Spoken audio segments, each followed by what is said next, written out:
money planners and happiness seekers. We're sitting down with John Madden today. He is vice president at Mindful Money, and he joined the team in May of 2008 as a wealth advisor. He is now the head of the planning team. Welcome, John. Thank you. How are you doing? Doing well today. Great. So Busy we're here Monday already. Oh yeah, right.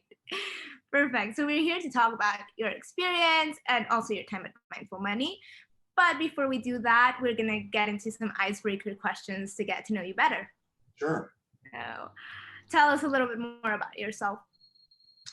Well, let's see. My wife and I and our baby daughter at the time moved here to Berkeley in 1993. There was a job change for me, and we moved here from the Boston area. And then we had our second daughter. She's Berkeley, born and raised. But now both of them are back on the East Coast. The older one, Sarah's in New York City, and the younger one, Leia, is in Burlington, Vermont. So they've left the warm environs of California and headed back east to where my wife and I are from. So, you know, that's a little bit about me. My wife's a real estate agent here in Berkeley, and we like living here very much. Great. I lived a year in Boston and I really loved it. It's a beautiful city. It's a great city. A lot of history, and it's near a lot of great things, you know, throughout New England. Definitely. Very historic and beautiful. Right. What 3 words would you say describe you best? Well, around here at work, you know, leadership. I try and be like a unifier. I try and prioritize things for the firm. Yeah. Outside of here, I like to have fun. You know, with the pandemic, it's kind of put a crimp in our social lives, but we have a lot of friends in the area. We like to get together with them, you know, on weekends. Yeah. That sounds fun. I like the term unifier. Sounds really good. Okay, so what's something that everybody else loves that you don't understand why they love it? Well, we're not much of television watchers, and I know that there's, you know, a lot of things on TV that a lot of people talk about. I guess maybe on Netflix. There are series that people get involved in that go on for weeks on end, and yeah, I just don't. I'm just not into that. But I guess I'm in the minority. Probably. There's a lot of Netflix lovers out there. Yeah. So now we're going to move a little bit more into your wisdom and experience. So what's one thing you wish you would have known before you began your career? Well, I've had several careers, actually. You know, I started working right out of college in 1978. I guess the one thing I wish I'd known was that it's more important to you know, find something that you really want to do instead of taking a job for the money. So. Yeah, that sounds good. It's really good advice. And what advice would you give to someone wanting to pursue a career similar to yours? Well, I think that they should research it. They should read about it, and maybe even go out and have an informational interview, you know, with a firm or with a company in their area. See if they can sit down and talk with someone, you know, in person after the pandemic's over, or Zoom or by phone. I think that would be helpful. And what's the thing you like most about your work? Well, I love the people that we work with here, and our clients. I'm always learning something from them, from their experiences. Uh, so yeah, it's just a great combination between the team that we have here and the clients that we work with. Perfect. And if you had to think of a story in your profession that touched your heart and how it kind of changed the way you worked around through your career or how you handle things in your career. Well, I've been at Mindful Money for going on 13 years now, and in a sense, that's a long time, but in a sense, it really isn't.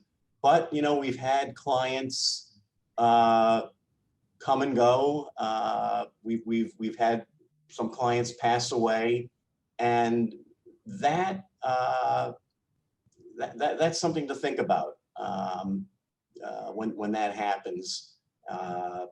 And yeah, it's part of the job. It's part of the business, but it's sad when it happens. Yeah. And what advice would you give to someone who wants to start planning for their finances? Well, if they're gonna plan, that's a step in the right direction. They should read Jonathan Dio's book, Mindful Money. that would help. I agree. That's in my to-do list. Okay. Okay. And what is a specific roadblock for 2020 that you see and that you would kind of tell people and give them suggestions related to that? I don't really think about roadblocks. There are opportunities out there. Yes, some things can get in the way, whether it be something going on in your personal life or something in the economy of the United States of America, the global economy. But you just have to learn how to pivot and get around it. I remember when I was just out of college, and interest rates were incredibly high. I think my first car loan was at something like, I'm not sure, 15%. Mortgages were incredibly high, and I'm like, is this what the future is going to be like? And but still, I needed a new car, even though it's 15% interest. You bought the car. It's all relative, actually. Depending on your point in time, and look at interest rates now, incredibly low. Yeah, it's crazy. And how do you think disciplined behaviors have a long-term impact in someone's life? Definitely. They can have a long-term impact on your health. If you get into a pattern of exercise, you're just going to feel better about yourself, hopefully live longer, you eat well. And then if you get into the habit of saving, you're going to build wealth too. But it does require discipline, that's for sure. Sometimes you need a coach. Yeah, but it's true. And I think a little discipline does go a long way. Yeah. And what do you think I should have asked you if I would have known? You could have asked me if I watched the Super Bowl yesterday. You know what that is? Yeah, of course. Well, I didn't watch the Super Bowl. Me neither. I just saw the halftime show. Just the teams just didn't really interest me, so I took a pass. Yeah, that sounds good. I only watched the halftime show. Okay. Yeah, the interesting part. So, okay, now we're gonna move into your time with Mindful Money. So, how did you become a part of the Mindful Money team? Through my wife, actually, believe it or not. Jonathan and I crossed paths a long time ago at another firm, and he went his way, I went mine.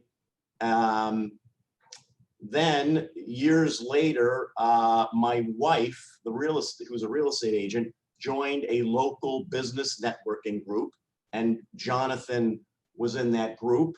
And the last name sounded familiar to him. He asked if she was married to me, etc. What's he doing now? Oh, well, he works at another financial firm. And Jonathan was like, well, gee, I'd really like to get back connected with him. I really need help. The business is growing. And we got back in touch with each other, through that chance meeting of my wife being in the networking group with him. And yeah, that was 13 years ago. Wow. And what's your current role at Mindful Money? So I do, a little bit of everything. My title is vice president, but I'm a wealth advisor. I meet with clients. I do planning. I oversee operations here, human resources, and work with everybody here in the company. Just trying to help everybody out. Awesome. And what does being mindful of your money and financial plan mean to you? Well, for me, it's reality. It's about being, really aware of where you are, right now, and accept things as they truly are. Not fantasize about money or wealth or planning, but doing it, the discipline. Yeah. And what advice would you give to someone who wants to be more mindful with their finances? And how do you think these choices can lead to happiness as an outcome? Well, mindfulness can really point you in the right direction.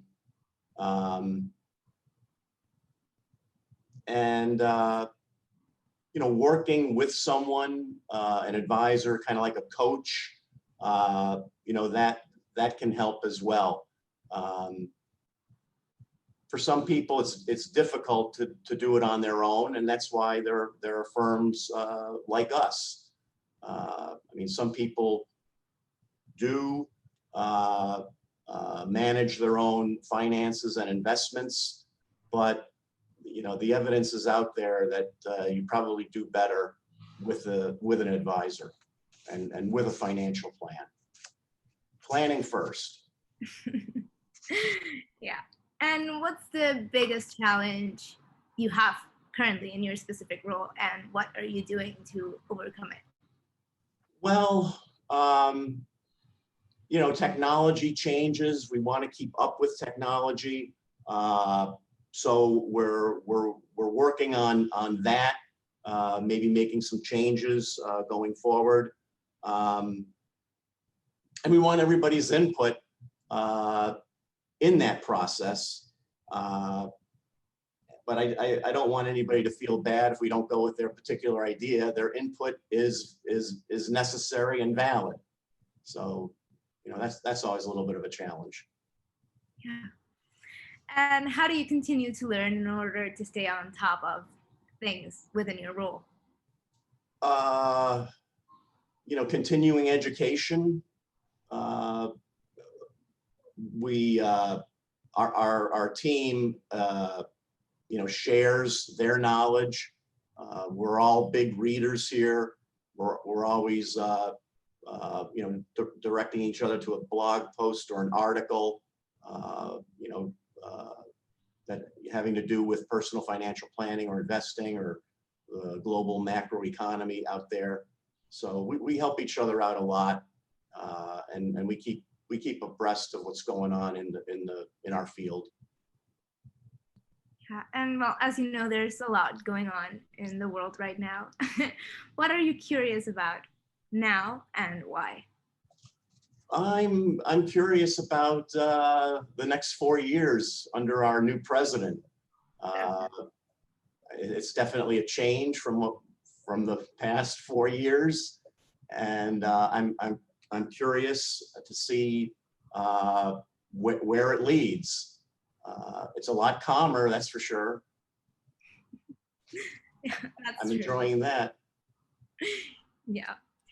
So, in your own words, what does the phrase mindfulness is a doorway to more rational choices mean to you?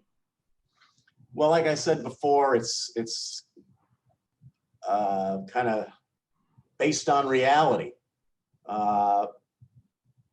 You make a plan that's going to get you. If you want to make a plan that's going to help you to get you where you want to go, you have to understand yourself. You have to understand yourself first. That's your starting point. That's your starting point. Well, with that, we end our round of questions. Thank you so much, John, for joining us.